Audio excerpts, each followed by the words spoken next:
છોટાઉદેપુર શહેરની polytechnic college ખાતે છોટાઉદેપુર 21 લોકસભા બેઠકની મતગણના જિલ્લા ચૂંટણી અધિકારી અને કલેક્ટર અનિલ ધામેલિયાની સૂચના અને સીધી દેખરેખ હેઠળ નિર્ધારિત સમયે હાથ ધરવામાં આવી હતી।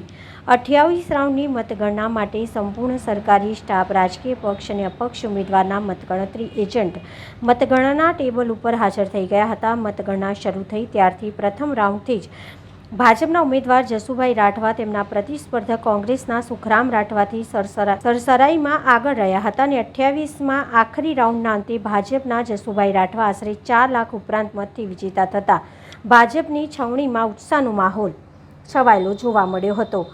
આજની આ જીત માટે ભાજપના વિજેતા ઉમેદવાર જસુભાઈ રાઠવાએ ભાજપના પીએમ નરેન્દ્ર મોદી, પ્રદેશ, જિલ્લા, તાલુકા, શહેર સંગઠન, બૂથ સમિતિ, પેજ સમિતિના હોદ્દેદાર અને સભ્યો તેમજ છોટાઉદેપુર 21 લોકસભા બેઠકની 7 વિધાનસભાના તમામ ધારાસભ્યોને અને શ્રેય આપ્યો હતો।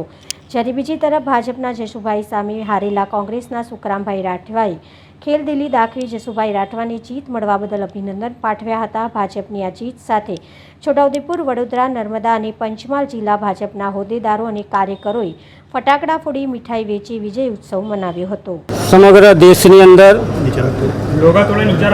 આદરણીય નરેન્દ્રભાઈ મોદી સાહેબ છેલ્લા 10 વર્ષથી ભારતના એક જનસેવક તરીકે કામ કરી રહ્યા છે, ત્યારે એમનો પ્રેમ અને લાગણી લઈને છોટાઉદેપુર લોકસભા મત વિસ્તારની અંદર આવતી તમામ નાગરિક ભાઈઓ બહેનો પણ આદરણીય નરેન્દ્રભાઈ મોદી સાહેબને ત્રીજી વખત વડાપ્રધાન બનવા માટે ખૂબ મોટું મન બનાવી લીધું હતું અને આનું આજે પરિણામ જોવા મળી રહ્યું છે। ત્યારે આજના તબક્કે આદરણીય નરેન્દ્રભાઈ મોદી સાહેબના કરેલા કામો અને મારા ભારતીય જનતા પાર્ટીના મત વિસ્તારમાં આવતા છોટાઉદેપુર લોકસભા મત વિસ્તારમાં આવતા 7 આદરણીય ધારાસભ્યશ્રીઓ, આદરણીય જિલ્લા પંચાયતના સભ્યશ્રીઓ, આદરણીય તાલુકા પંચાયતના સભ્યશ્રીઓ અને મારા સરપંચશ્રીઓ અને ભારતીય જનતા પાર્ટીના પ્રદેશના હોદ્દેદારો, જિલ્લાના હોદ્દેદારો અને મંડળના હોદ્દેદારો અને ભારતીય જનતા પાર્ટીના બૂથના પ્રમુખ, પેજના પ્રમુખ અને પેજ કમિટીના સભ્યો, આ તમામની મહેનતથી આજે આ છોટાઉદેપુર લોકસભાનું કમળ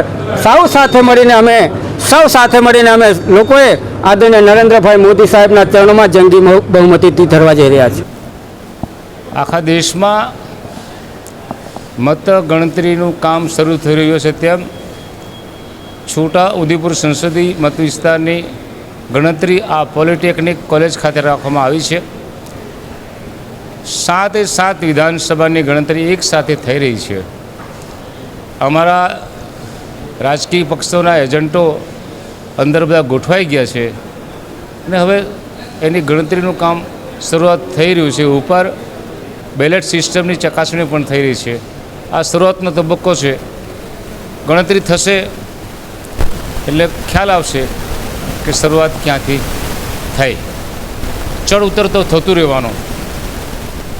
છેલ્લે 3-4 વાગે તમને મને બધાને ખબર પડશે કે કોણ આગળ છે અને કોણ પાછળ છે।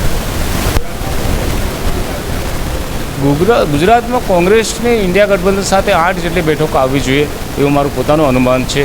હવે બીજાનું અનુમાન કેટલું છે મને ખબર નથી, પણ 8 જેટલી બેઠકો કોંગ્રેસને આવવી જોઈએ।